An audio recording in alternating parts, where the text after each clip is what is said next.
الله تعالی دې موږ تاسو ته د مور او پلار د خدمت توفیق راکړي. یقین وکړئ دغه موقع بیا په زندګۍ کې بله وارې نه پیدا کېږي.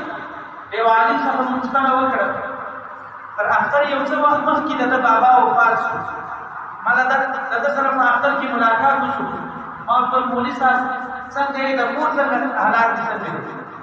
ده په جواب کې راته وویل اوس هغه کور نه ده، کور ته اوس کنډواله جوړه شوې ده.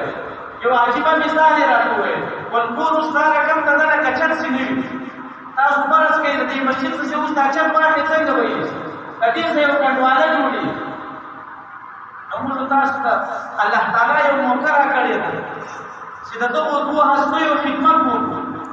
او که چېرې دغه دوې هستۍ نه وي نو تا ته الله تعالی یو بله طریقه هم راښولې ده چې له چا سره مور پلار ناراضه د دنیا تللي وي، د هغه دپاره هم رسول الله طریقه راشي.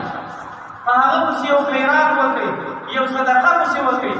او تر ټولو اسانه یو عمل ده، درې وارې قل والله ورته وایاست، د یوه قرآن کریم ثواب لري. هره ورځ یې مور ته وایاست، پلار ته یې وایاست د چا مور پلار وفات کړي. او چې څلور لس وارې قل والله ورته ووایه، الله تعالی په جنت کې د ده لپاره یو ماڼۍ جوړوي.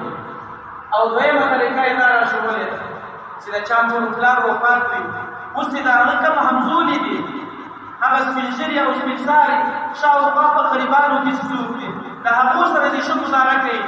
الله تعالی بیا هغه نافرماني چې د ده مور پلار کړې وه، د هغه څخه بیا الله تعالی خلاص کړي.